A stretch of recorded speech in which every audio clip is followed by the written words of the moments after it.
กระจายเสียงแห่งประเทศไทยจังหวัดลำพูนส่งกระจายเสียงด้วยระบบ FM Stereo Multiplex ความถี่ 95 เมกะเฮิรตซ์ จากอาคารห้องส่งเล็กที่ 113 หมู่ที่ 10 ตำบลบ้านกลาง อำเภอเมืองจังหวัดลำพูนวิทยุแห่งประเทศไทยให้ความรู้คู่ความสุข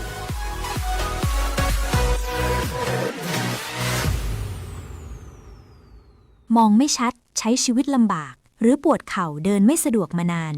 รู้หรือไม่สิทธิบัตรทองสามารถเข้ารับการรักษาได้ที่โรงพยาบาลสิริเวชลำพูน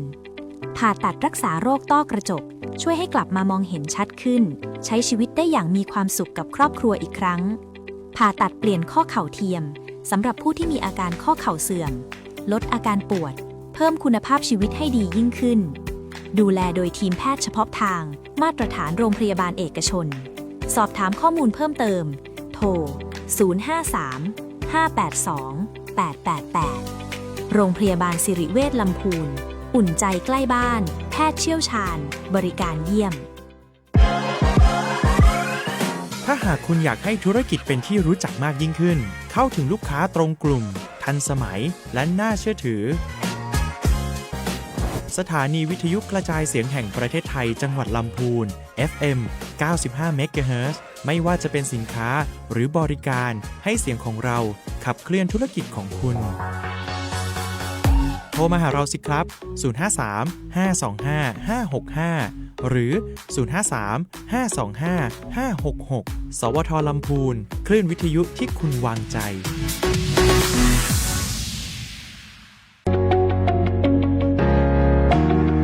การประเมินภัยเป็นหัวใจสำคัญของการจัดการภัยพิบัติเฝ้าระวังเตือนภัยและอันตรายเพื่อให้ประชาชนเตรียมพร้อมรับมือสาธารณภัยได้ดีขึ้นก่อนเกิดภัยติดตามประกาศเตือนภัยและข่าวสารจากทางการวางแผนอพยพเส้นทางจุดรวมพลเตรียมชุดอย่างชีพให้พร้อมขณะเกิดภัยอพยพทันทีหากได้รับคำสั่งหรือสถานการณ์เป็นอันตรายน้ำท่วมฉับพลันแผ่นดินไหวหลบในที่ปลอดภัยหากไม่สามารถอพยพได้ช่วยเหลือตนเองปิดแก๊สไฟฟ้าประสานงานกับหน่วยกู้ภัยหลังเกิดภัยติดตามข่าวสารเพื่อความปลอดภัยรอให้ทางการประกาศว่าปลอดภัยตรวจสอบความเสียหายปฐมพยาบาลผู้บาดเจ็บ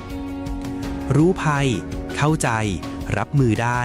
โดยสำนักงานประชาสัมพันธ์ที่ 3 กรมประชาสัมพันธ์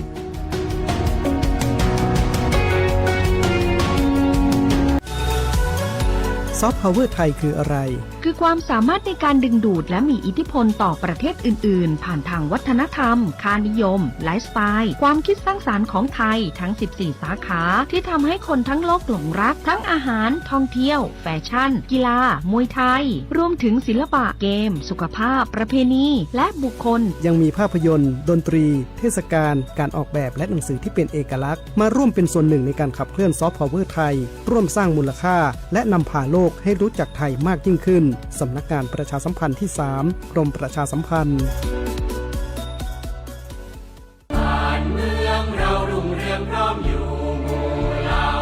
ชาติศาสนาพระมหากษัตริย์คือสถาบันหลักที่อยู่คู่ประเทศไทยมายาวนานความมั่นคงของชาติไม่ได้อยู่ที่ใครคนใดคนหนึ่งแต่อยู่ที่ความเข้าใจและความตระหนักรู้ของพวกเราทุกคนร่วมกันปลูกฝังความภาคภูมิใจในความเป็นไทยศึกษาประวัติศาสตร์วัฒนธรรมและคุณูปการของสถาบันหลักเพื่อส่งต่อความเข้มแข็งนี้สู่ลูกหลานเราคือพลังรักชาติร่วมสร้างสรรค์และปกป้องผืนแผ่นดินไทยด้วยจิตสำนึกที่ดีสำนักงานประชาสัมพันธ์ที่ 3 กรมประชาสัมพันธ์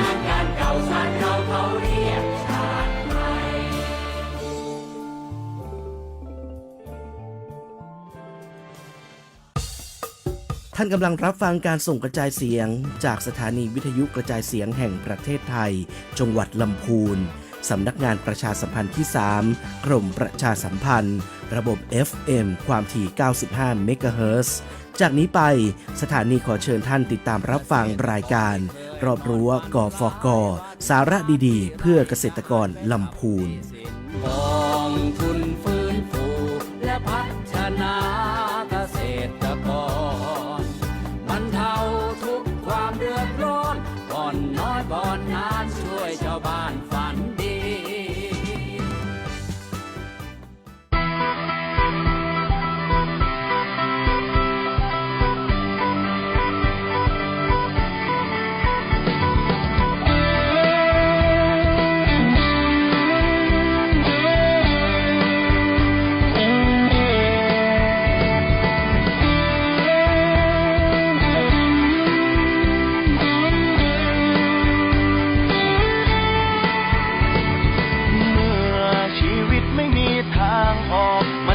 มันช้ำมันชอกเสียจนไม่มีทางไป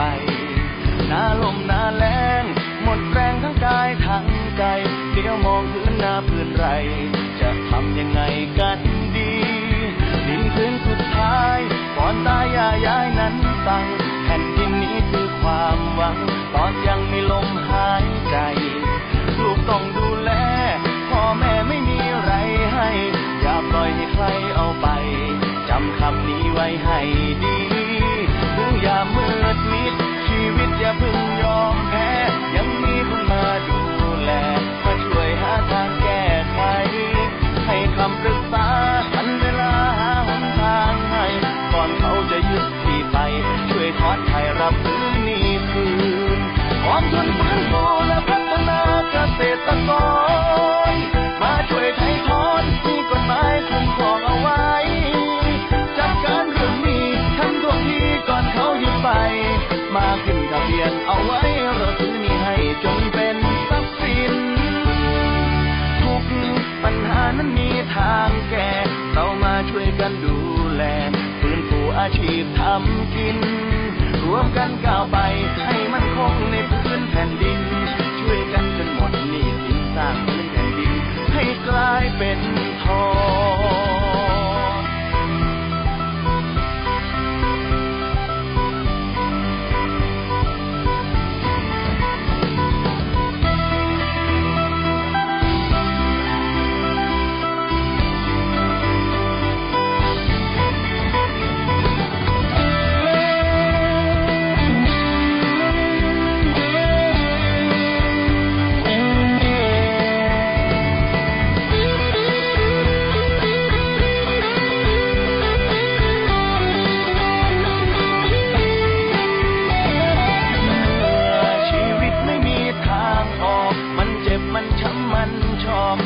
จนไม่มีทางไป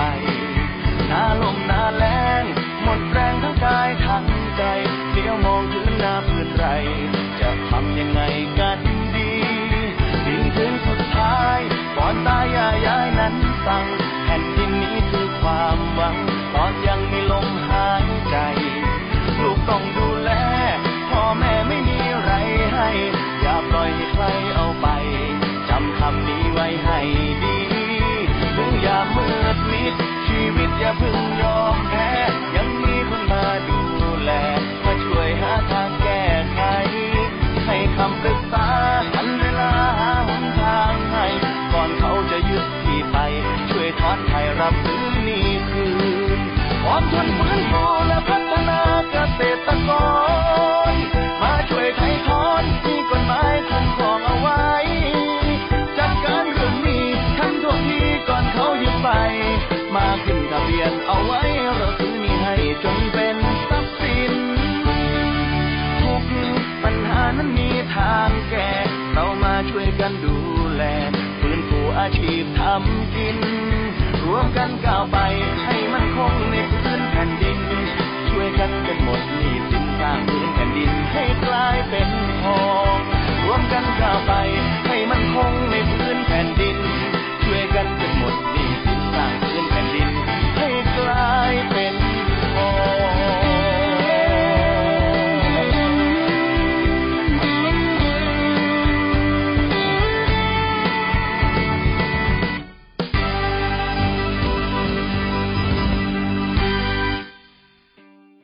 สำนักงานกองทุนฟื้นฟูและพัฒนาเกษตรกรหนึ่งในองค์กรสนับสนุนความมั่นคงทางด้านอาชีพเกษตรกรรมเน้นการมีส่วนร่วมแก้ไขปัญหาภายใต้วัตถุประสงค์ดูแลฟื้นฟูอาชีพและจัดการปัญหาหนี้สินเกษตรกรดังนั้นสำนักงานกองทุนฟื้นฟูและพัฒนาเกษตรกรสาขาจังหวัดลำพูน ขอเชิญชวนพี่น้องเกษตรกรในจังหวัดลำพูนสมัครขึ้นทะเบียนเป็นสมาชิกหรือจัดตั้งองค์กรเกษตรกรโดยมีสิทธิประโยชน์ที่จะได้รับคือ 1. องค์กรเกษตรกรมีสิทธิขอรับการฟื้นฟูและพัฒนาเกษตรกรโดยเสนอแผนหรือโครงการฟื้นฟูและพัฒนาเกษตรกร 2. สมาชิกองค์กรเกษตรกรที่เป็นหนี้ในระบบและประสงค์ขอรับการสนับสนุนจากกองทุนฟื้นฟูสามารถยื่นคำขอขึ้นทะเบียนหนี้ได้สอบถามข้อมูลเพิ่มเติมติดต่อสำนักงานกองทุนฟื้นฟูและพัฒนาเกษตรกรสาขาจังหวัดลำพูนที่ศูนย์ราชการจังหวัดลำพูนชั้น 4 ถนนซุปเปอร์ไฮเวย์เชียงใหม่ลำปางหรือโทรศัพท์ 053-510-275 และ 080-067-1057 ทั้งนี้เกษตรกรที่มาติดต่อสำนักงานจะไม่เสียค่าใช้จ่ายใดๆทั้งสิ้นขอย้ำไม่เสียค่าใช้จ่ายใดๆทั้งสิ้น สวัสดีครับนี่จากสำนักงานกองทุนฟื้นฟูและพัฒนาเกษตรกรจังหวัดลำพูนนะครับผมพานุพงษ์ชัยวันนะครับหรือชื่อเล่นชื่อลุงสอนนะครับวันนี้มาจัดรายการคนเดียวนะครับท่านผู้ฟังครับเพราะว่าหัวหน้าเล็กติดภารกิจที่อำเภอป่าซางจะต้องไปไถ่ถอนโฉนดให้กับพี่น้องเกษตรกรที่อำเภอป่าซางก็เลยมาได้มาจัดรายการกู้กันนะครับแต่วันนี้ก็ดีอย่างนะครับพอจัดรายการคนเดียวนี่เราก็สามารถที่จะอู้กำเมืองกับพี่น้องเกษตรกรได้อย่างเต็มที่เพราะถ้ามาจัดโดยหัวหน้าเล็กนี้เราก็ต้องใช้ภาษากลางนะครับเพราะหัวหน้าเล็กจะถนัดแต่เฉพาะภาษากลางนะครับก็วันนี้ต้องขอบคุณพี่น้องเกษตรกรนักๆนะครับที่ติดตามรายการของหมู่เฮานะครับในรอบรั้วกองทุนฟื้นฟูและพัฒนาเกษตรกรของจังหวัดลำพูนเฮามาโดยตลอดนะครับสำหรับสาระวันนี้อยากจะมานำเรียนให้พี่น้องเกษตรกรและก็ท่านผู้ฟังที่อยู่ทางบ้านนะครับรับทราบว่าเจตนารมณ์ของการก่อตั้งของกองทุนฟื้นฟูและพัฒนาเกษตรกรเนี่ยเราทำให้มันเป็นกฎหมายที่ใช้เฉพาะกลุ่มนะครับเฉพาะกลุ่มแล้วก็เป็นกฎหมายที่บ่สามารถที่จะใช้บังคับโดยทั่วไปพ่อค้าข้าบดีข้าราชการอย่างนี้เราบ่ได้มีกฎหมายตัวนี้ไปบังคับเปิ้นนะครับแต่เรามีกฎหมายตัวเนี้ยไปเอื้อประโยชน์ให้กับพี่น้องเกษตรกรพี่น้องเกษตรกรเนี่ยกฎหมายฉบับนี้เนี่ยเกิดขึ้นเมื่อปี 2542ถ้าจำบ่ผิดก็เป็นยุคในสมัยของนายกชวนหลีกภัยนะครับพรบกองทุนฟื้นฟูและพัฒนาเกษตรกรเนี่ยเกิดขึ้นมาตามเจตนารมณ์ที่เราอยากจะช่วยเหลือพี่น้องเกษตรกรที่เป็นหนี้นะครับที่เจอปัญหาต่างๆที่เกิดขึ้นในระบบของการผลิตนะครับก็กระบวนการทั้งหมดของพี่น้องเกษตรกรที่วนไปจนทำให้พี่น้องกลายเป็นหนี้เป็นสินแล้วก็สามารถพึ่งพาตัวเองได้แล้วก็นำไปสู่ครอบครัวที่มีคุณภาพนะครับก็จึงมีการเคลื่อนไหวผลักดันให้มีการออกพรบเพื่อที่จะฟื้นฟูและพัฒนาเกษตรกรนะครับในปี 2542 ในท่านผู้ฟังครับมันมีกฎหมายออกมาหลายฉบับนะครับแต่ฉบับที่โดดเด่นเนี่ยจะมีอยู่2ฉบับฉบับหนึ่งก็คือฉบับของกองทุนฟื้นฟูและพัฒนาเกษตรกรนะครับแฮมฉบับหนึ่งคือมีการออกกฎหมายพรบจัดตั้งศาลปกครองขึ้นมานะครับเพราะอย่างผมถึงอู้ว่าศาลปกครองเนี่ยที่ถูกจัดตั้งขึ้นมาในปี2502มีความ2542เนี่ยถึงมีความสำคัญนะครับก็คือเจตนารมณ์ของกฎหมายฉบับเนี้ยเป็นกฎหมายที่ทั้ง2ฉบับเนี่ยเป็นกฎหมายที่จะออกไปปกป้องพี่น้องประชาชนคนตัวเล็กตัวน้อยคนที่ด้อยโอกาสคนที่อยู่ในระดับถ้าแบ่งในสังคมเราก็อยู่ในระดับร่างนะครับระดับเกษตรกรที่มีรายได้น้อยนะครับสำหรับกฎหมายของการจัดตั้งศาลปกครองนั่นก็คือในกรณีที่หน่วยงานของรัฐนำโครงการต่างๆไปพัฒนาในพื้นที่เนี่ยแล้วก็ไปกระทบกระเทือนกับพี่น้องบอกว่าจะเป็นกลุ่มอาชีพไหนก็แล้วแต่นะครับพี่น้องคนที่เป็น คนพลเมืองชั้นล่างเนี่ยมักจะมีโอกาสที่จะต่อสู้เรียกร้องหรือต่อรองกับกลไกของรัฐที่เป็นหน่วยราชการที่เอาโครงการไปลงในพื้นที่ได้นะครับถึงจะได้รับผลกระทบนะครับแต่ก็บ่สามารถไปฟ้องไปอย่างได้นะครับแล้วก็ถ้าเข้าสู่กระบวนการยุติธรรมแบบทั่วๆไปเนี่ยก็จะยุ่งยากมากๆเลยเพราะกระบวนการยุติธรรมทั่วไปเนี่ยมันจะมีกระบวนการที่จะต้องไปแจ้งความดำเนินคดีที่สถานีตำรวจซึ่งก็บอกว่าเปิ้นจะรับแจ้งบ่รับแจ้งนะครับแจ้งความแล้วตำรวจต้องมาสืบสวนสอบสวนมาประมวลหลักฐานพยานหลักฐานเพื่อที่จะไปส่งฟ้องแล้วก็อัยการจะพิจารณาครั้งว่าจะฟ้องบ่ฟ้องนะครับ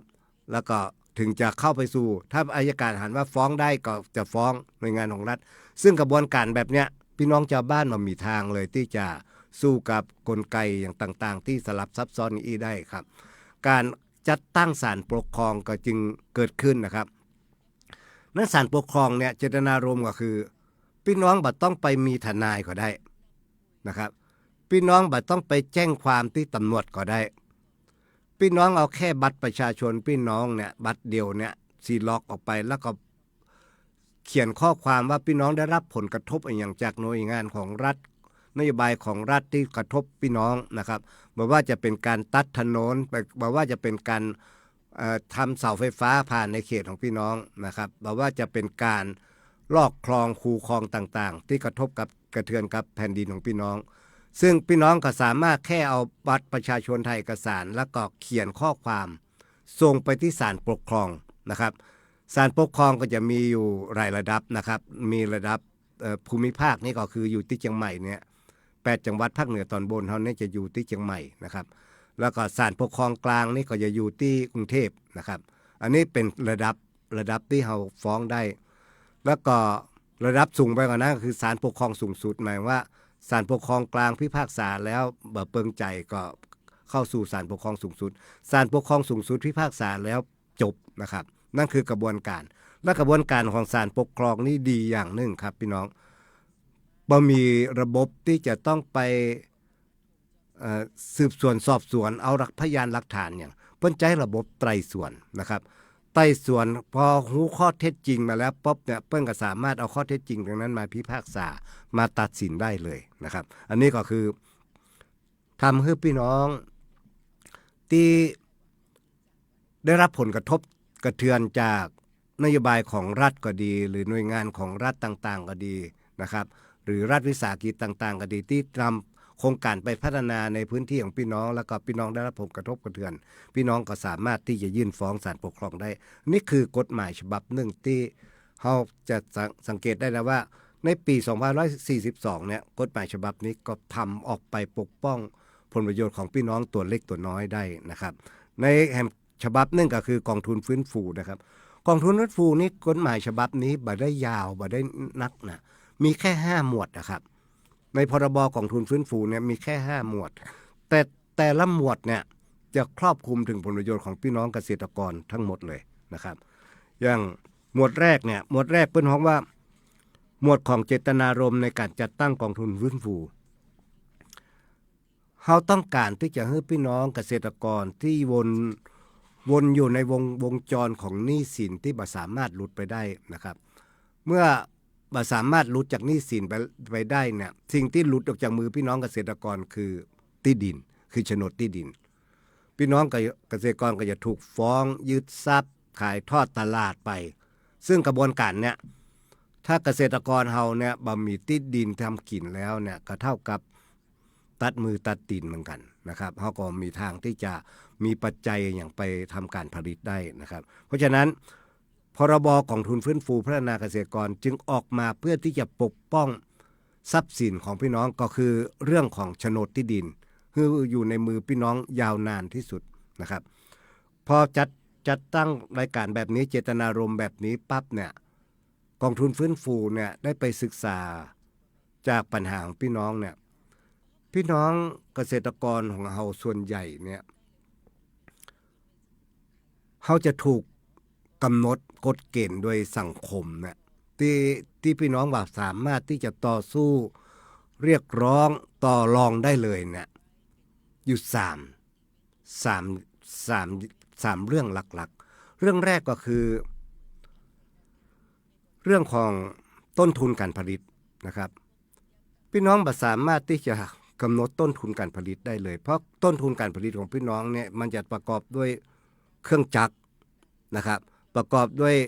ปุ๋ยประกอบด้วยยาทั้ง3ส่วนเนี่ยปัจจัยการผลิตเครื่องจักรปุ๋ยยาพวกเนี้ยมันถูกกำหนดโดยพ่อค้านะครับเมื่อพ่อค้าเขาคิดสารตะแล้วเขาจะได้กำไรได้อีกเขาก็ขายได้อีกแต่พี่น้องบ่มีอำนาจในการต่อรองเลยว่าเขาอยากจะซื้อราคาถูกกว่านี้เขาอยากจะได้ราคาต่ำกว่านี้เขาบ่มีอำนาจต่อรองเมื่อมีอำนาจต่อรองตรงนี้ปั๊บเนี่ยทำให้ต้นทุนการผลิตของพี่น้องเกษตรกรสูงขึ้นเมื่อพี่น้องเกษตรกรมีต้นทุนในการสูงขึ้นกลไกที่2อันนึงที่ทำให้พี่น้องเกษตรกรบ่สามารถลืมหูลืมตาได้หรือฟื้นขึ้นมาปักหลักปักฐานได้เนี่ยก็คือเรื่องของราคานะครับต้นทุนเราสูงอยู่แล้วพอเรานำผลผลิตไปขายเนี่ยเรากะว่าต้นทุนเราแค่นี้นะครับต้นทุนเรา30 บาทเราขาย50 บาทเราได้กำไร20 บาทประมาณนี้เราบ่สามารถกำหนดอีกเลยเพราะการกำหนดราคารับซื้อเนี่ยก็จะอยู่ในมือของพ่อค้านะครับพ่อค้าเขาก็คิดสารตะแล้วว่าเขาซื้อได้อีกเขามีตลาดขายได้อีกเพราะฉะนั้นเขาจะได้กำไรได้อีกเมื่อเขาจะได้กำไรได้อีกปั๊บเนี่ยเขาก็เลยมากำหนดราคาที่ซื้อกับพี่น้องว่าต้องซื้อแค่เนี้ยนักกว่านี้บ่ได้ละเหมือนกับกำอู้ที่พี่น้องเกษตรกรหลายคนสะท้อนให้ผมฟังว่าเวลาเอาของไปขายเนี่ยเหมือนผีถึงป่าช้าบ่ฟังก็ต้องเผานะครับคนพลิกมามันได้นะครับอันนี้อันหนึ่งที่ทำให้เป็นปัจจัยหนึ่งนะครับที่ทำให้พี่น้องเกษตรกรเขาบ่สามารถที่จะยืนด้วยตัวเองได้นะครับนอกจากต้นทุนสูงแล้วนะครับราคาผลผลิตที่เราบ่สามารถกำหนดได้แล้วปัจจัยที่3ที่ทำให้พี่น้องเกษตรกรเขาเป็นหนี้อยู่ตลอดเวลานั่นก็คือภัยธรรมชาติครับภัยธรรมชาตินี่เขากำหนดมาได้เลยปีนี้ฝนจะแล้งปีนี้ฟ้าฝนจะตกหนักจนน้ำท่วมนะครับผลผลิตเสียหายอันนี้เขากำหนดมาได้เลยปีนี้เกิดภัยแล้งเกิดแมลงโรคระบาดต่างๆลงมาผลผลิตเสียหายเขากำหนดมาได้เลยรัฐบาลเวลาเปิ้นจะช่วยเนี่ยเปิ้นก็จะช่วยในสัดส่วนที่พอบรรเทาทุกข์แค่นั้นเองอย่างเราลงทุนไปเนี่ยไร่นึงเนี่ยเราลงทุนไปไร่นึงประมาณสัก 7-8 พันหรือ10,000เนี่ยแต่พอรัฐบาลจะชดเชยให้เราเนี่ยมันก็จะเปิ้นก็จะชดเชยให้ประมาณไร่ละ 1,000-2,000 ซึ่งก็พอเยียวยาพอประคับประคองพี่น้องอยู่ได้มีกินมีใจแต่บ่สามารถให้พี่น้องหลุดจากวงจรนี้ได้3ปัจจัยตัวนี้จะทำให้พี่น้องเกษตรกรเฮากลายเป็นหนี้เป็นสินขึ้นมานะครับเพราะฉะนั้นก็เลยมีพรบฉบับเนี้ยขึ้นมาพรบกองทุนฟื้นฟูและพัฒนาเกษตรกรขึ้นมาว่าถ้ากำหนดให้พรบฉบับเนี้ยออกมาเนี่ยเอาสตางค์มาให้พี่น้องมาช่วยเหลือพี่น้องเนี่ยโดยที่บ่มีดอกเบี้ยเนี่ยน่าจะดีกว่านะครับบอกว่าจะเป็นเงินให้พี่น้องสนับสนุนให้พี่น้องไปทำพัฒนาอาชีพนะครับบอกว่าจะเป็นเงินที่ให้พี่น้องยืมไปบอกว่าจะเป็นเงินที่เอาไปซื้อหนี้ให้พี่น้องแล้วคือพี่น้องทยอยจ่ายเนี่ยทั้ง3ระบบเนี่ยจะบ่มีดอกเบี้ยเกิดขึ้นเลยนะครับเพราะฉะนั้นพอคิดแบบนี้นะครับก็เลยบอกว่าถ้าแบบนี้โอกาสที่พี่น้องเกษตรกรจะฟื้นฟูตัวเองได้เนี่ยจะปลดจากหนี้จากสินได้เนี่ยก็มีความเป็นไปได้สูงอยู่นะครับดังนั้นพรบกองทุนฟื้นฟูก็เลยกำหนดขึ้นมานะครับมีอยู่หมวดอันที่ผมอู้นี่คือหมวดทั่วๆไปหมวดเจตนารมณ์นะครับเจตนารมณ์ของกองทุนฟื้นฟูแต่หมวดที่2เนี่ยเป็นหมวดเรื่องของบอร์ดบริหารเนี่ยพรบเนี่ยกำหนดเลยว่าคือนายกรัฐมนตรีเนี่ยเป็นประธานคณะกรรมการบริหารหรือเป็นประธานบอร์ดตรงเนี้ยนะครับแต่นายกรัฐมนตรีเนี่ยมักจะมีภารกิจที่ต้องดูแล 20กว่ากระทรวงเลยละนะครับเพราะฉะนั้นในส่วนเนี้ยนายกทุกคนก็เลยมอบให้รองนายกที่กำกับดูแลกระทรวงเกษตรนะครับจะมาดูแลเรื่องนี้ให้พี่น้องมาเป็นประธานบอร์ดนะครับนอกจากคือรองนายกที่กำกับดูแลกระทรวงเกษตรแล้วก็มาเป็นประธานบอร์ดแล้วนะครับกฎหมายฉบับนี้ก็ยังตั้งให้รัฐมนตรีกระทรวงเกษตรเนี่ยเป็นรองประธานนะครับเป็นรองประธานของบอร์ดนี้นะครับรัฐมนตรีว่าการกระทรวงเกษตรและสหกรณ์เป็นรองประธานและกำหนดให้ปลัดกระทรวงเกษตรและสหกรณ์เนี่ยคือท่านปลัดเนี่ยท่านจะเป็นผู้บริหารสูงสุดของกระทรวง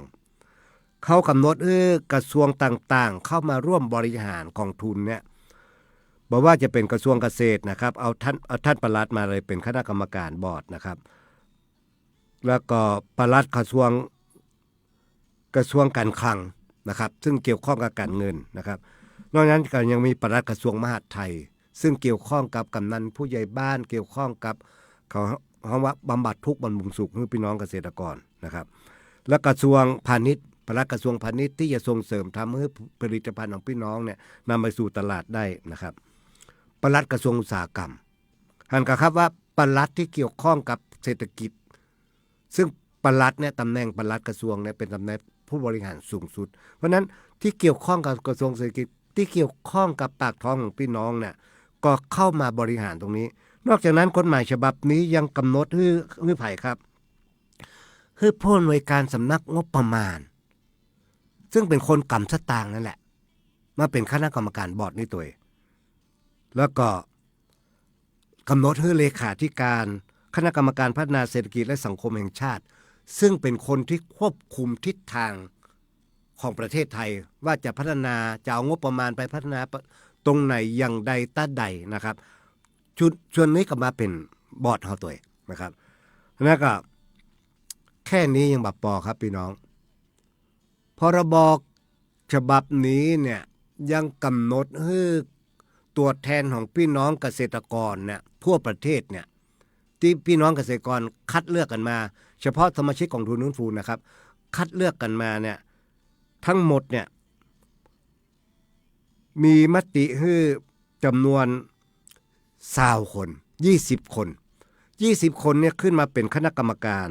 บอร์ดตรงนี้แล้วก็เพื่อที่จะทำให้ระบบการบริหารตรงนี้สมบูรณ์แบบขึ้นแล้วก็มองปัญหารอบด้านขึ้นแล้วก็ใช้ระดับมือที่เปิ้นฮ้องว่ามือโปรที่จะมามองปัญหาทะลุทะลวงเนี่ยเปิ้นก็ยังมีมติของคณะรัฐมนตรีแต่งตั้งให้ผู้ทรงคุณวุฒิที่คณะรัฐมนตรีแต่งตั้งเนี่ย11 คนเข้ามาเป็นคณะกรรมการบอร์ดนี้ตัวสาขาต่างๆบอกว่าเป็นสาขาบัญชีสาขาความชำนาญเฉพาะด้านต่างๆนะครับก็จะเข้ามาช่วยกันบริหารตรงนี้ที่สำคัญคือตัวแทนของพี่น้องเกษตรกร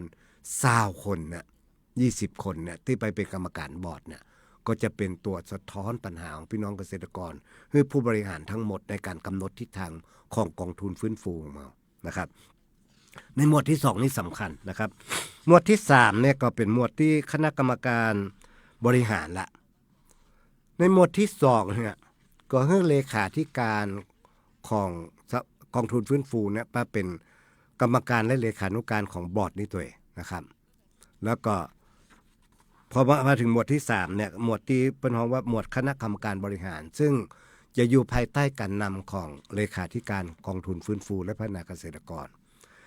ท่านเลขาก็จะมีคณะกรรมการในชุดเนี้ยแบ่งเป็น2คณะหนึ่งก็คือคณะของการฟื้นฟูและพัฒนาเกษตรกรคณะหนึ่งคือคณะการจัดการหนี้นะครับหมวดที่4นะครับก็คือหมวดของกองทุนฟื้นฟูและพัฒนาเกษตรกรในหมวดเนี้ยเปิ้นจะลงรายละเอียดนะครับลงรายละเอียดเรื่องของกองทุนว่าอำนาจในการบริหารจัดการเนี่ยเลขาเนี่ยจะมีอำนาจในการอนุมัติเนี่ยประมาณ 500,000 บาทสำหรับกรณีของพี่น้องเกษตรกรต้องการความช่วยเหลือนะครับแต่เกินจากนั้นมาปุ๊บต้องคณะกรรมการบริหารเป็นผู้พิจารณานะครับ นั้นการฟื้นฟูก็ดีการจัดการหนี้ก็ดีนะครับก็จะอยู่ในคณะกรรมการชุดนี้นะครับคณะกรรมการชุดนี้ก็จะเป็นผู้บริหารสำนักงานกองทุนฟื้นฟูที่กระจายอยู่ทุกจังหวัดในประเทศไทยนี้นะครับอย่างจังหวัดลำพูนเราก็จะตั้งอยู่ที่สารกลางจันทร์4นะมีหัวหน้าเล็กนะครับเป็นหัวหน้าสำนักงานแล้วก็ในแต่ละจังหวัดก็จะมีการจัดตั้งกองทุนขึ้นมาบางแห่งก็จะอยู่ในส่วนราชการศูนย์ราชการบางแห่งก็จะมีสำนักงานตัวเองนะครับอย่างเชียงใหม่เปิ้ลก็จะมีของเปิ้ลต่างหากแต่ของลำพูนเฮานี้เอามาขอใจศูนย์ราชการนะครับเพราะฉะนั้นในคณะกรรมการ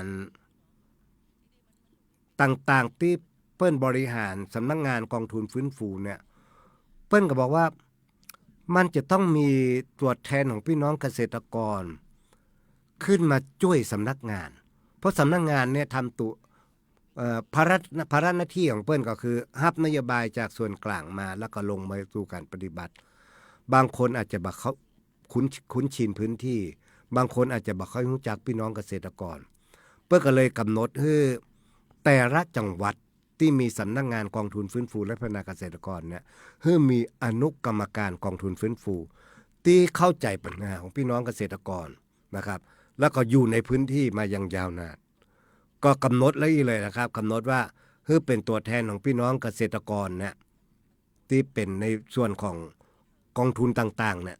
ที่พี่น้องตั้งขึ้นมาเนี่ยพี่น้องก็ส่งตัวแทนขึ้นมาเป็นคณะกรรมการอนุกรรมการชุดนี้นะครับจำนวนทั้งหมด8คนในส่วนของผู้ทรงคุณวุฒิอย่างผมเองเนี่ยมาในตำแหน่งผู้ทรงคุณวุฒิก็มาเป็นประธานอนุกรรมการชุดนี้ผู้ทรงคุณวุฒินี้ก็จะเป็นเกษตรกรก็ได้หรือจะเป็นผู้ประกอบการอย่างอื่นก็ได้แต่มีความรู้เรื่องของพี่น้องเกษตรกรดีผมเองก็เป็นทำนานะครับทำนาเป็นเกษตรกรที่ทำนาอยู่แล้วก็แปรรูปแล้วก็สมัครเข้ามาเพราะสมัครเข้ามาเนี่ยสมัครเยอะมากหลายคนคณะกรรมการเพิ่นก็จะไปดูคณะกรรมการจากส่วนกลางนะเพิ่นก็จะไปดูว่าใครมีความเหมาะสมนะครับแล้วก็จะแต่งตั้งคนนั้นมานะครับทั้งหมดจะมี15คนในส่วนนี้ในส่วนของผู้ทรงคุณวุฒิในส่วนของพี่น้องเกษตรกร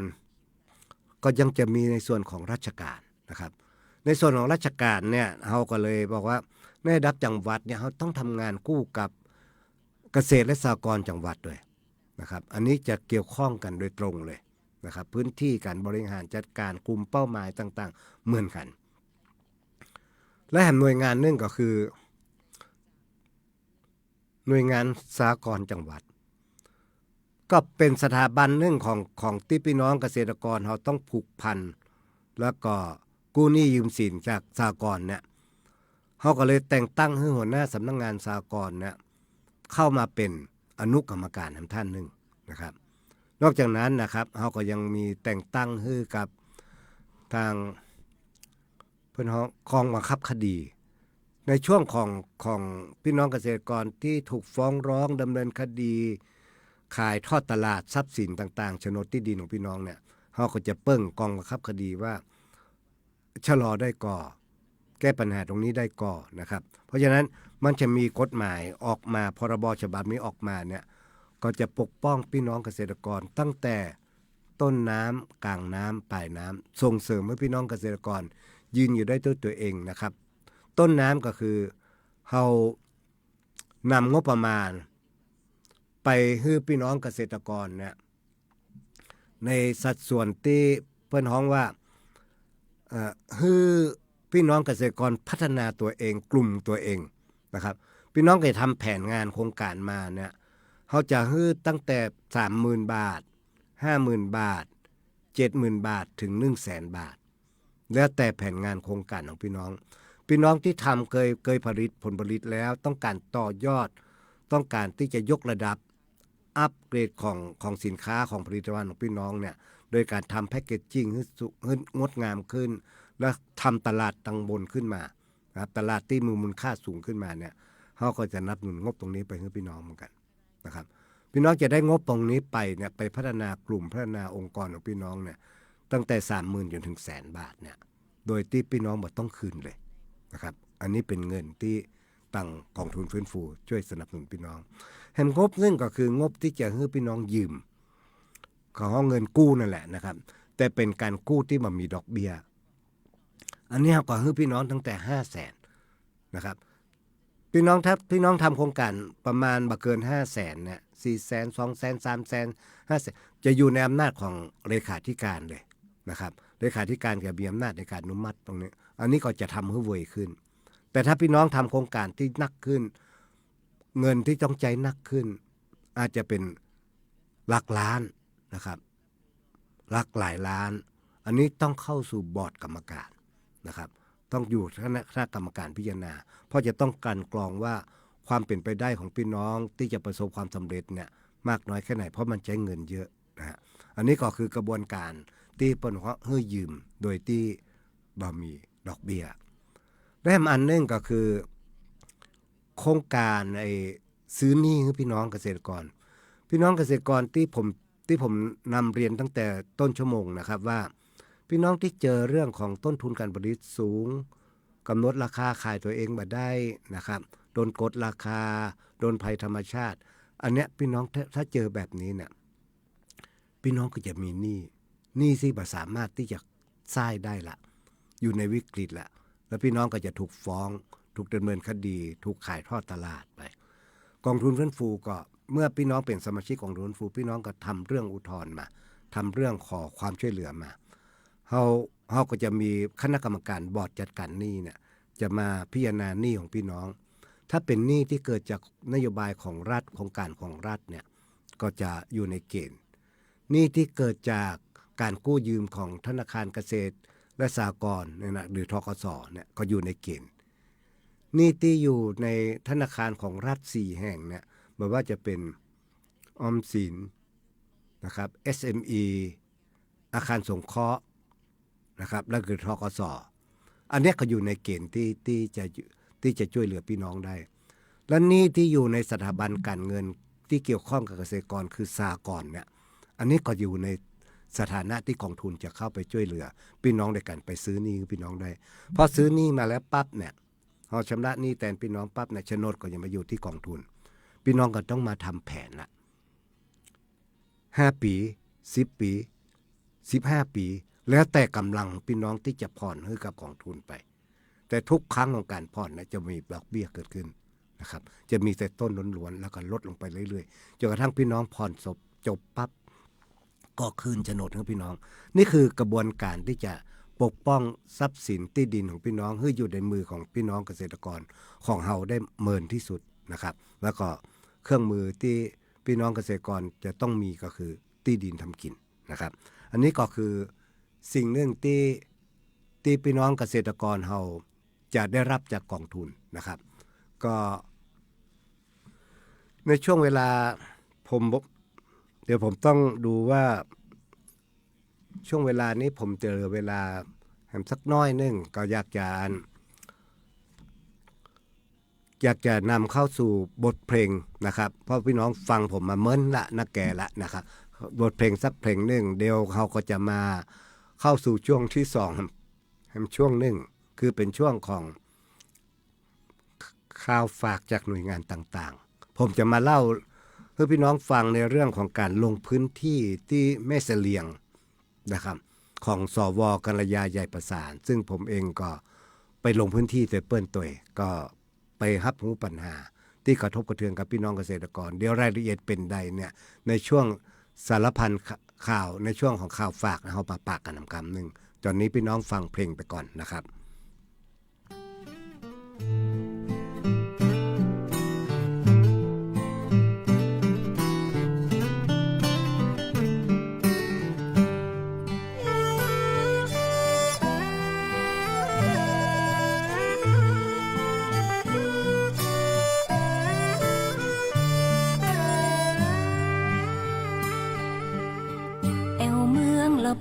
อิ่มบุญอุ่นฮัก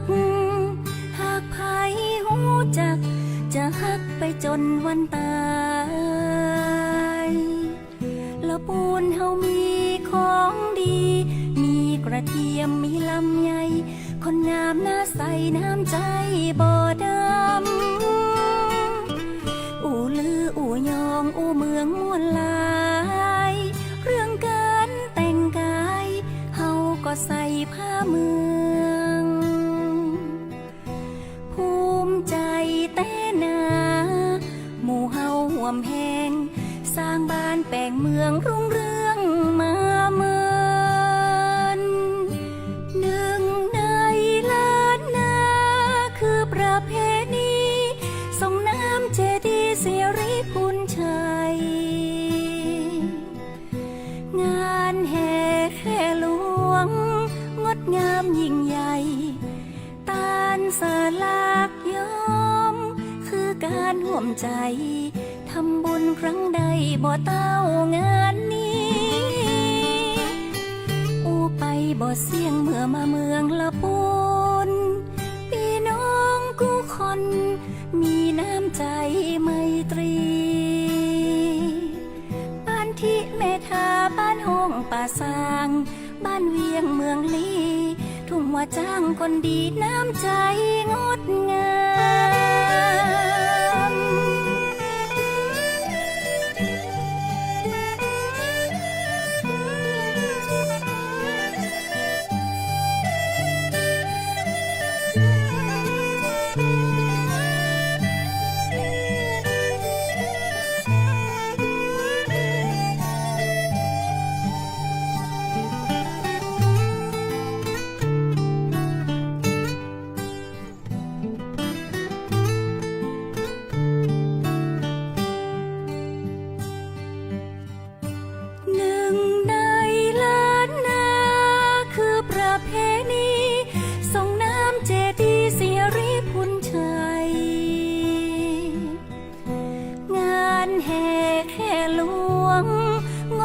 มยิ่งใหญ่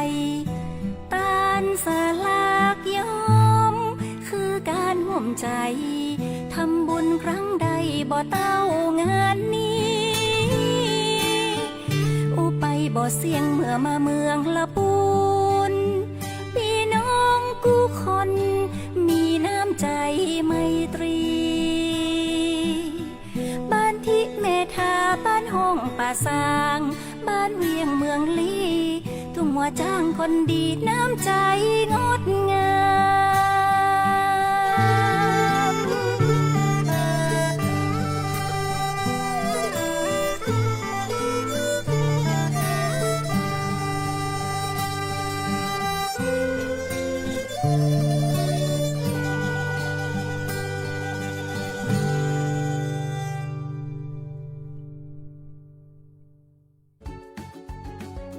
ท่านกำลังรับฟังสถานีวิทยุกระจายเสียงแห่งประเทศไทยจังหวัดลำพูน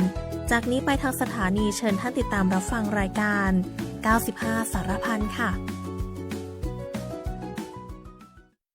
นะครับมาปะกันอีกครั้งหนึ่งนะครับในช่วงที่2นี้ก็จะมีข่าวฝากนะครับข่าวฝากนี้ก็มาจากเรื่องแรกนี้เป็นเรื่องของทางเครือข่ายภาคประชาสังคมจังหวัดลำพูนกับเชียงใหม่26องค์กรนะครับของลำพูนนี้บวกกับเชียงใหม่แห่ง8องค์กรนะครับก็ท่านจะเดินทางไปพบท่านผู้ว่าราชการจังหวัดในช่วงบ่ายเนี่ยบ่าย2 โมงไปเรื่องอย่างครับไปเรื่องของ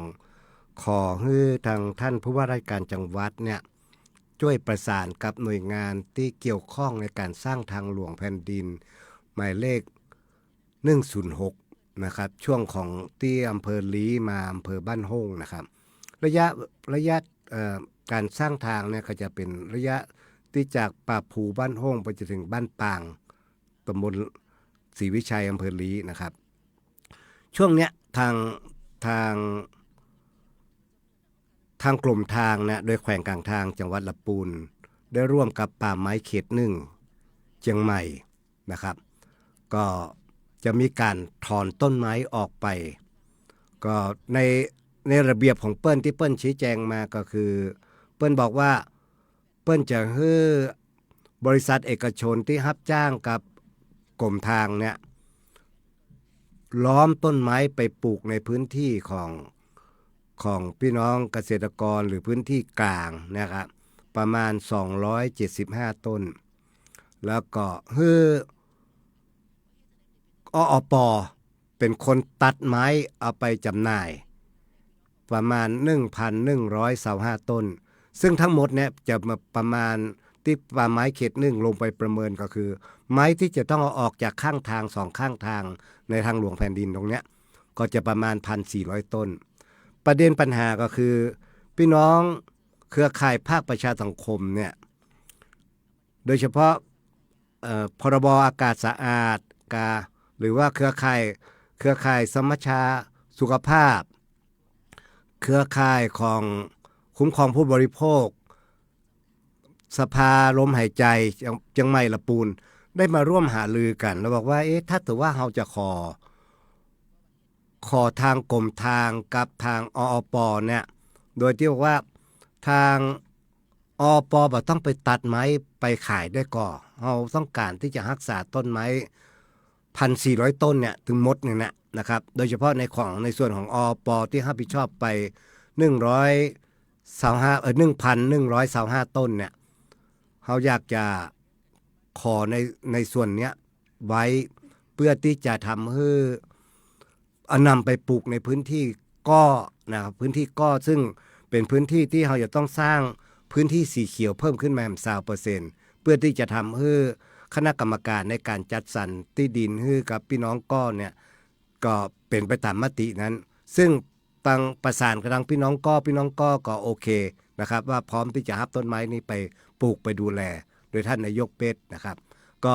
ไปประสานกับทางกรมทางไปประสานกับทางอปไปประสานกับทางป่าไม้เขตเปิ้นบอกว่าถ้าตังผู้ใหญ่บ่มาสร้างการอย่างเปิ้นก็อย่าทำเปิ้นก็ทำตามระเบียบของเปิ้นนะ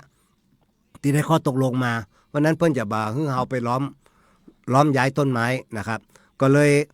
วันนี้เครือข่ายภาคประชาสังคมจังหวัดเชียงใหม่กับลำพูนเนี่ยก็รวมตัวกันประมาณ30องค์กรเนี่ยก็จะขึ้นไปปะท่านผู้ว่าและขอท่านผู้ว่าในฐานะป้อมเมืองเนี่ยช่วยประสานหน่วยงานต่างๆเพื่อที่จะนำไปสู่กระบวนการแก้ปัญหารักษาต้นไม้รักษาชีวิตต้นไม้เพิ่มพื้นที่สีเขียวไว้นะครับอันนี้ก็บ่ฮู้จะสำเร็จรุ่ร่วงมากน้อยแค่ไหนบรรลุข้อตกลงอย่างใดนะครับก็ได้ผลอย่างใดเดี๋ยวผมเองก็จะต้องไปเข้าร่วมประชุมตัวเวลาบ่าย2นี้นะครับแล้วก็ได้ผลอย่างใดแล้วผมก็จะนำมาเรียนให้พี่น้องได้ทราบในโอกาสต่อไปนะครับในการจัดรายการครั้งอาทิตย์หน้านะครับเห็นเรื่องนึงครับเรื่องนี้สำคัญนะครับเรื่องนี้เป็นเรื่องที่ทางท่านวรศักดิ์พานทองท่านในอำเภอแม่เสลียงท่านได้จัดโครงการหนึ่งก็คือโครงการสร้างสายสัมพันธ์ระหว่างพี่น้องสองฝั่งสารวินนะครับนั่นก็คือพี่น้องสองฝั่งสารวินเนี่ยในพื้นที่บ้านท่าตาฝั่งตำบลแม่ยวมอำเภอแม่เสลียงเนี่ยเพื่อจะจัดมหกรรมในการสร้างสายสัมพันธ์กันขึ้นมาเป็นพี่น้องชนเผ่ากะเหรี่ยงนะครับหรือพี่น้องปากยอในฝั่งของพม่านะครับในฝั่งนั้นก็จะเป็นฝั่งที่ไปมาหาสู่กันโดยเรือเนี่ยไปประจำอยู่แล้วก็มีว่าทำคล้ายๆกันก็สร้างสายสัมพันธ์กันขึ้นมานะครับก็ท่านในอำเภอท่านก็จัดโครงการสร้างสายสัมพันธ์ระหว่างพี่น้องสองฝั่งสารวินนะครับมีการร้องเพลงประชันเสียงกันมีการจัดดนตรีมีอาหารพื้นบ้านมีงานรานแสดงว่าทำต่างๆขึ้นมาเยอะนะครับแล้วก็ในช่วงเวลาเนี้ยเปิ้นก็เลยเชิญสว.กัลยาใหญ่ประสานในฐานะที่สว.กัลยาใหญ่ประสานเนี่ยเป็นคนที่ภาษาปากยอได้ภาษาปากยอได้เขียนภาษาปากยอได้แล้วก็แต่งหนังสือแปลหนังสือของปากยอออกมาเนี่ยก็ทำให้ เป็นคนที่มีความรู้ในเรื่องของปกยก็เข้าไปท่านนายอำเภอก็เลยประสานให้คุณกัลยาใหญ่ประสานหรือสวกัลยาใหญ่ประสานเนี่ยของจังหวัดลำพูนเนี่ยเข้าไปร่วมเวทีทั้งนี้ตัวเองผมเองก็มีโอกาสติดตามสวไปสิ่งที่ประทับใจมากที่สุดคือความเป็นรัฐชาติเนี่ยในหมู่ของพี่น้องเนี่ยบ่มีเลยนะครับความฮักของพี่น้องเนี่ยในชาติพันธุ์เนี่ยของพี่น้องปากยอเนี่ยเขาจะฮักกันมีสายสัมพันธ์ทางนี้และที่สำคัญที่สุดคือท่านนายอำเภอวรศักดิ์พานทองเนี่ยผมชื่นชมท่านมากเลยท่านเป็นชาติพันธุ์กะเหรี่ยงท่านเป็นปากยอนะเป็นนายอำเภอที่เจ้าบ้านฮักแต่เลยนะครับติดดินเข้าถึงเจ้าบ้านเป็นกันเองและที่สำคัญคือเปิ้นเป็นสิงขาวนะเป็นสิงขาวเป็นศิษย์เก่าของมช.เฮาเนี่ย